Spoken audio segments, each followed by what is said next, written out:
வணக்கம், நம்ம Sapthina. Welcome back to Sapthina's kitchen. இன்றைக்கி நம்ம கும்பகோணம் வந்திருக்கோம்.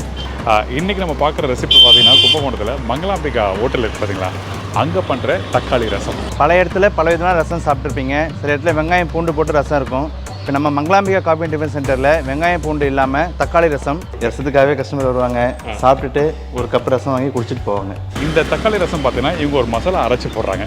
அது வந்து மிளகு, ஜீரகம், கொஞ்சோண்டு தேங்காய், பச்சை மிளகாய் எல்லாத்தையும் நம்ம அரைச்சி போட்டுருவோம். அதில் அரைச்சி போட்டோம்னால அந்த மிளகு ஜீரகம் ஃப்ளேவர் ரசத்தில் இறங்கி நமக்கு நல்லாயிருக்கும், டேஸ்ட் நல்லாயிருக்கும். நம்ம பருப்பு தண்ணி ஊற்றிட்டு ஒரு 2 வாட்டி கலந்துட்டு அப்படியே விட்டுடணும். ஓகே, நம்ம கலந்துகிட்டே இருந்தோம்னா அந்த நுரை கட்டாது, கொதிக்க ஆரம்பிச்சிடும். அது மாதிரி பண்ணக்கூடாது. அதே டைமில் அந்த தேங்காய் கடைசியும் போடுறாங்க. தேங்காய் போடும்போது நம்ம சாப்பிடும்போது அந்த நறுக்குன்னு இருக்கும், ஒரு தனி டேஸ்ட் அது. ஓகே, நெய் எதுக்காக யூஸ் பண்ணுறோம், எண்ணெய் எதுக்காக யூஸ் பண்ணுறோம், இந்த மாதிரி ஏகப்பட்ட விஷயங்களும் தெளிவாக விளக்கமாக சொல்கிறாரு.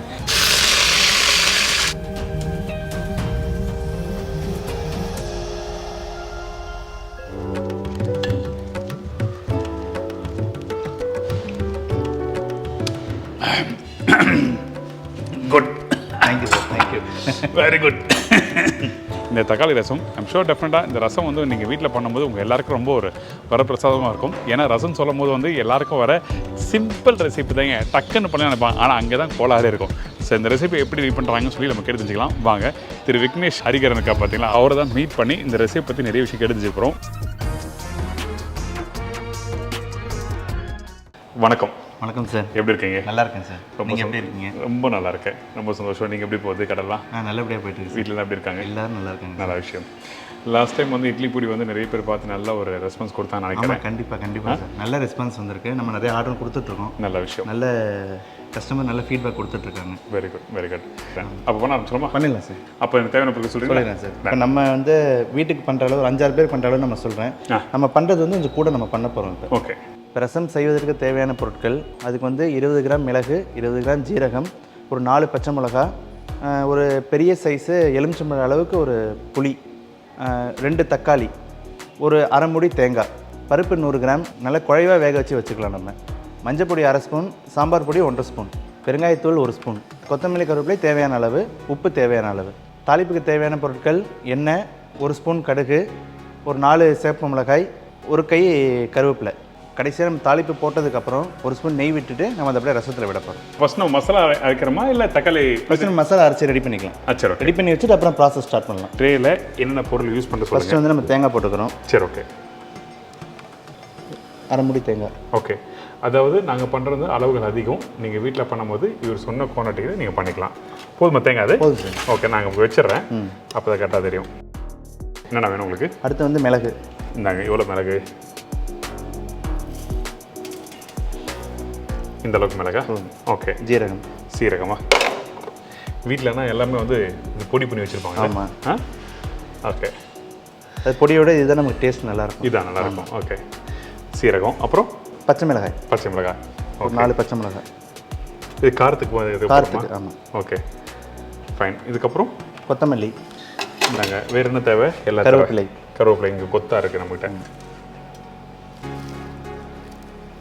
கொத்தமல்லி கருவேப்பிலை ரசத்தில் அப்படியே போட்டோம்னா அப்படியே எடுத்து வச்சுருவாங்க. ஆமாம், அது நம்ம அரைச்சி போட்டோம்னா அந்த ஃப்ளேவர் அப்படியே ரசத்தில் புளியோடு சேர்ந்து நம்ம டேஸ்ட் அப்படியே அருமையாக இருக்கும். நல்லாயிருக்கும். ஆமாம். நாங்கள் கருவேப்பிலை எவ்வளோ போடுறீங்க?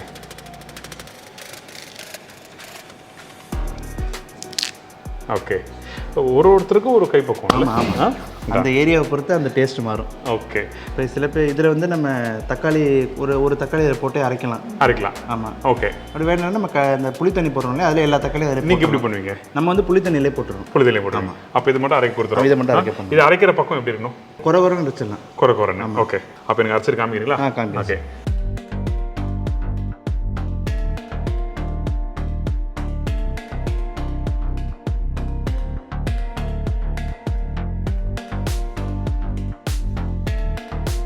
அரைச்சாச்சு. ஓகே, இந்த பக்கம் தான் இருக்கணும். ஓகே, ரொம்ப நைஸாக இல்லாமல் லைட்டாக அந்த குறப்பு இருக்கணும். சரி, இதுக்கப்புறம் நம்ம என்ன பண்ணுறோம்? இப்போ வந்து புளி கரைச்சிக்கலாம். புளி கரைச்சிக்கிறோமா? சரி, ஓகே. நாங்கள் இப்போ புளி கரைச்சாச்சு. நம்ம ஓகே, புளி கரைச்சி அதை ஊற்றி வந்து டேட்டா ஊற்றிடுவோம். ஆமாம், சரி, ஓகே.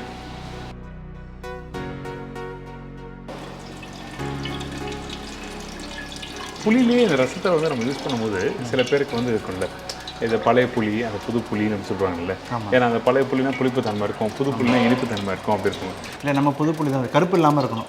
சில இது வந்து ரொம்ப கருத்து போயிடும், அது போடக்கூடாது. அப்போ புது புளி ஃபைன்.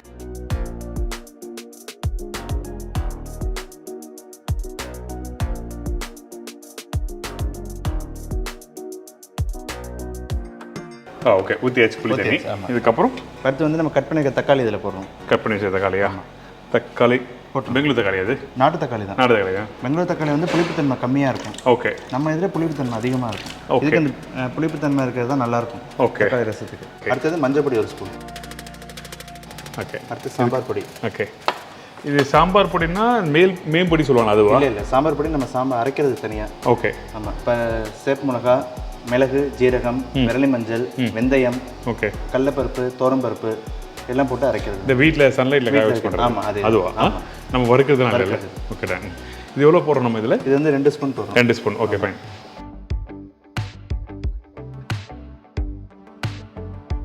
அடுத்து பெருங்காயத்தூள் 1 ஸ்பூன். பெருங்காயம், உப்பு ரெண்டுமே போடுறோமா? ஆமாம். ஸோ பெருங்காயம் கடைசியாக போடுறதுலாம் இல்லை, இதில் இப்பயே போட்டு எல்லாம் கொதி விட்டுறது. ஓகே. இதுக்கப்புறம் அவ்வளோதான் சார். இதுக்கு கலந்துட்டு கொதிக்க வேண்டியதான். நல்லா கொதிக்கணும். ஆமாம். எப்படி அந்த பச்சை வாசனை போகிற அளவுக்கு? பச்சை வாசனை போகிற அளவுக்கு.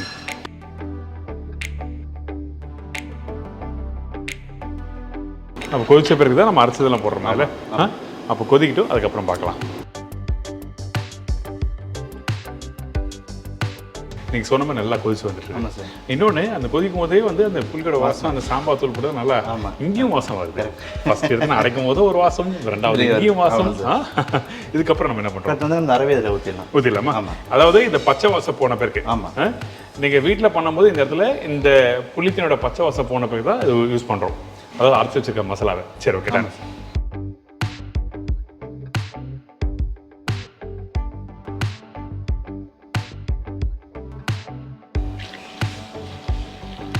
ஓகே.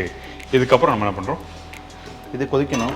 கொதிச்சதுக்கப்புறம் நம்ம பருப்பு நல்லா குழவை அரைச்சி போட்டுக்கணும் இல்லையா? ஆமாம். அந்த பருப்பு அதில் ஊற்றுறோம். பருப்பு வேக வைக்கும்போது கொஞ்சம் மஞ்சள் பொடி போட்டு வேக வைக்கும் பருப்பில். ஆமாம். சரி, ஓகே. வெறும் பருப்பு தண்ணி ஊற்றுறோமா இல்லை அந்த பருப்பு தண்ணி அதுக்காக தான் குழவாக நம்ம போடுறது? பருப்பு அதிலே கரைஞ்சிரும், அப்படியே நம்ம ஊற்றிக்கலாம். சரி, ஓகே. சில பேர் சொல்லுவாங்க வெறும் தண்ணி தான், அந்த மேலே இருக்க தண்ணி தான் ஊற்றணும்னு சொல்லுவாங்க. அதுதான் நம்ம பருப்பு குழவாக இருக்கனால பருப்பு ஃபுல்லாக உங்களுக்கு கரைஞ்சிரும், அதில் கரைஞ்சிரும். அந்த தண்ணி அப்படியே ஊற்றிடலாம். சரி ஃபைன். நம்ம வீட்டில் செய்யும்போது ரசம் மட்டும்தான் வைப்பாங்க. சாம்பாரும் வைக்கிறோம்னா நம்ம அதுக்கு ஏற்ற மாதிரி அட்ஜஸ்ட் பண்ணிக்கலாம். சரி. ரசம் மட்டுங்கும் போது நம்ம நல்லா குழைவாக வேக வச்சுட்டு அதை அப்படியே ஊற்றிக்கலாம். சரி. இந்த ரசம் செய்யும் போது இதில் முக்கியமாக கவனிக்க வேண்டிய விஷயம் என்ன? இது நம்ம கவனிக்க வேண்டியது, பருப்பு ஊற்றுனதுக்கப்புறம் கொதிக்க வரும். கொதிக்கும் போது மேலே நுர கட்டணுன்னே ஆஃப் பண்ணிடணும். அது நமக்கு அதுக்கு மேலே கொதிக்க விடக்கூடாது. அதுதான் ஃபைனல் ஸ்டேஜ். அது அப்படி விட்டால் கொதிக்க விட்டோம்னா நமக்கு இது திப்பிலாம் கீழே இறங்கிடும், வெறும் தண்ணி தான் இருக்கும். அப்போ நீங்கள் பண்ண செலவு பொருட்களும் வீணாயிடும். அதான்.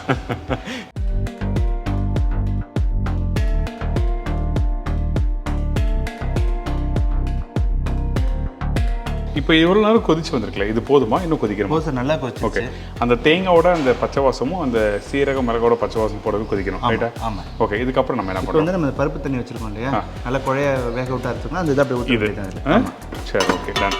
இது ஸோ இந்த பருப்பு தண்ணி ஊற்றின பிறகு தான் அந்த பொங்கி வரக்கூடாது. ஆமாம். இங்கே பாருங்கள், பருப்பு தண்ணினா பருப்பு இல்லை. இங்கே எடுத்திங்கன்னா தெரியும் உங்களுக்கு. இங்கே பாருங்கள், வெறும் தண்ணி தான் தெரியும். இந்த பக்கத்தில் இருந்தால் தான் அந்த ரசத்துக்கு நல்லாயிருக்கும்.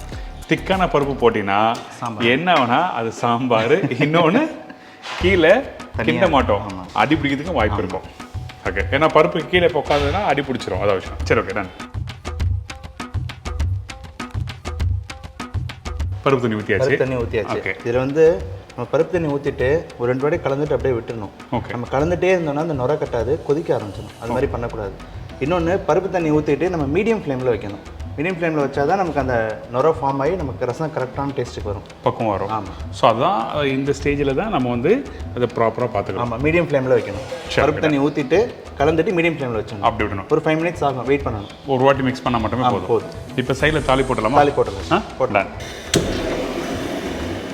அடுப்பு ஆன் பண்ணியாச்சு. எண்ணெய் ஊற்றிங்க கொஞ்சம். ஓகே. இந்த நெய் எண்ணெய் யூஸ் பண்ண போகிறோம், கடைசியாக விடலாம். ஓகே. இப்போ வந்து தாளிப்புக்கு வந்து எண்ணெய் மட்டும்தான். Okay done. நம்ம வீட்டில் பண்ணும்போது நம்ம நெய்லே கூட தாளித்து விட்டுலாம். ஓகே. இது எல்லாருக்கும் நெய் ஃப்ளேவர் அதிகமாக பிடிக்காது. நமக்கு அந்த 3 ஸ்பூன் விட்டோம்னா அந்த ஃப்ளேவர் போதும் இதுக்கு, கடையினால. ஆமாம். சரி, ஓகே ஃபைன். இப்போ என்ன இது போதுமா? அது இன்னும் கொஞ்சம் விட்டுங்க. இப்போ இதுக்கப்புறம் எண்ணெய் சூடானே நம்ம கடுகு. ஓகே. எவ்வளோ போடுவா கடுகு? ஒரு 1.5 டேபிள் ஸ்பூன் போடணும் சார். 1.5 டேபிள் ஸ்பூனா போதுமா? இது இன்னும் போடணுமா? போதும். இது போதும். ஒரு 4 சிவப்பு மிளகாய். 4 மிளகாய். இந்த இடத்துல தாளிப்பு வந்து சில பேர் தப்பாக போடுறாங்க. தாளிப்பு நல்லா பிடிச்சிங்க. எண்ணெய் லைட்டாக சூடானவுடனே தாளிப்பு போடுங்க.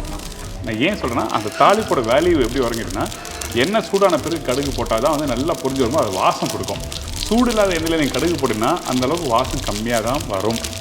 ரைட்டுங்களா? ஆமாம் சார். சொல்கிறேன்னா கரெக்ட். தப்பாக வருமா? எவ்வளோ மிளகாய் வைப்போமா? போதும் சார், போதும். ஓகே. இதுக்கப்புறம் இந்த கருவேப்பிலை. இந்தாங்க கருவேப்பிலை. ஓகே. போதுமா? போதும். இதுக்கப்புறம் அவ்வளோதான். இப்போ இது வந்து நுர கட்டிடுச்சு. ஓகே. இதுக்கு மேலே கொதிக்க விடக்கூடாது. நம்ம தாளிப்பும் போட்டாச்சு. சரி. தாளிப்பு எடுத்து இது நம்ம போடணும். அங்கங்கே லைட்டாக அங்கே ஒரு சின்ன ஓட்டமாக தெரியும். ஸோ நம்ம இதுக்கு லேட் பண்ணியாச்சுன்னா கொதிக்க ஆரம்பிச்சிடும். இது கொட்டிடலாமா? கொட்டிடலாம் சார். ஓகே. நம்ம இதுக்கு மேலே நெய், கொத்தமல்லி விடணும். ஓகே. கொத்தமல்லி. இந்தாங்க நெய். எவ்வளோ போடுறோம்? நெய் ஃபர்ஸ்ட்டா? நெய். ஓகே. நம்ம கடைக்கு பண்ணுறதுனால நிறையா விட்டுருக்கோம். ஓகே.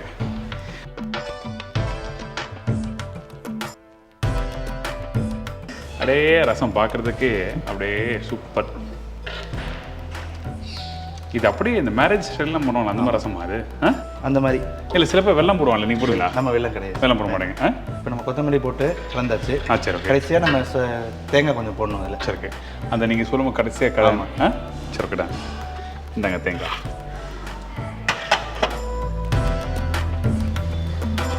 இவ்வளோ போடுங்களா ஒரு கைப்பிடி?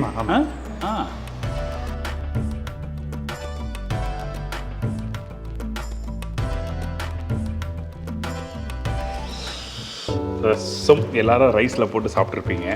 நான் இன்றைக்கி வந்து இதை சூப்பாகவே சாப்பிட போகிறேன். ஏன்னா சுட சுட கொடுத்துருக்காரு.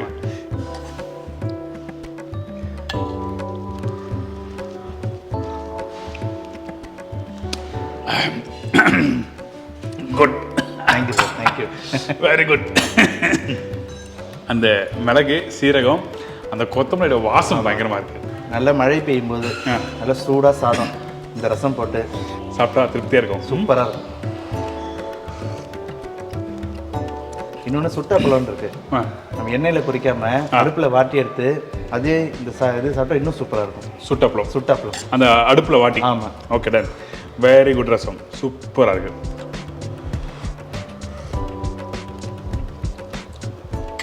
அந்த தேங்காவும் மேலே தெரியுது. ஆமாம். அந்த தேங்காய் 1-2 பல்ல போடும்போது நல்லா இருக்குது. இதில் பர்டிகுலர் பார்த்தீங்கன்னா அந்த கொத்தமல்லி வாசம் நல்லா சூப்பராக தெரியுது. அதுக்கப்புறம் பார்த்தீங்கன்னா இதில் முக்கியமாக அந்த மிளகு, சீரகம், புளிப்போட தன்மை வந்து அதிகமாக தெரியல. கரெக்டான புளிப்பு தான். வெரி குட் ரசம். கண்டிப்பாக ட்ரை பண்ணி பாருங்கள். கொலையை விட்டு சாதம். ஆமாம். அதோடு இதை போட்டு சாப்பிட்டா இன்னும் சாட்டிஸ்ஃபைட் ஆகும். Super. Thank you. Thank you sir. Thank you. எனக்கு உங்கள் நம்பர் தரீங்களா? தரேன் சார். இந்த ரசத்தை நீங்கள் வீட்லேயே ட்ரை பண்ணி பாருங்கள். கும்பகோணம் வந்தீங்கன்னா நம்ம கடை வந்து கும்பேஸ்வரன் கோயில் வடக்கு வீதியில் இருக்குது. Mangalambika coffee and tiffin centre. என்னோடய ஃபோன் நம்பர் நோட் பண்ணிங்க. 9894793031. நம்ம கடை ஸ்பெஷல் இட்லி மிளகாய் பொடி, பூண்டு பருப்பு பொடி, ரைஸில் மிக்ஸ் பண்ணி சாப்பிட்றது. தேவைப்படுறவங்க நம்ம என்னோட மொபைல் நம்பர் கொடுத்துறேன், காண்டாக்ட் பண்ணுங்கள். நம்ம வீட்டுக்கே கொரியர் பண்ணுறோம். சரி. ஓகே. Thank you sir. ரொம்ப நன்றி. இவங்க பண்ண அந்த இட்லி மிளகாய் பொடியும் வந்து பார்த்தீங்கன்னா அந்த காரத்தன்மை அது இட்லியில் தொட்டு சாப்பிட்டு ரொம்ப நல்லாயிருக்கும். அது மட்டும் இல்லை, ரீசெண்டாக பண்ணியிருந்த அந்த பூண்டு பருப்பு பொடி அதுவும் வந்து அல்டிமேட்டாக இருக்கும். ஐம் ஷூர் டெஃபினட்டாக நீங்கள் ட்ரை பண்ணும்போது ஒரு புது வித்தியாசம் இருக்கும். கண்டிப்பாக ட்ரை பண்ணி பாருங்கள். உங்கள் எல்லாருக்கும் ரொம்ப சிம்பிளான ரெசிபி. இவங்க பண்ணுற மெத்தடில் பண்ணுற ரெசிபிகள் எல்லாமே நான் ஷேர் பண்ணிட்டுருக்கேன். ட்ரை பண்ணி பார்த்து ஃபீட்பேக் கொடுங்க. நன்றி. Thank you so much. இதே மாதிரி நான் இன்னொரு நாள் இன்னொரு ரோட்டில் ஒரு புது ரெசிபி செஞ்சுக்கிறேன். நன்றி, வணக்கம். See you. Bye. Take care.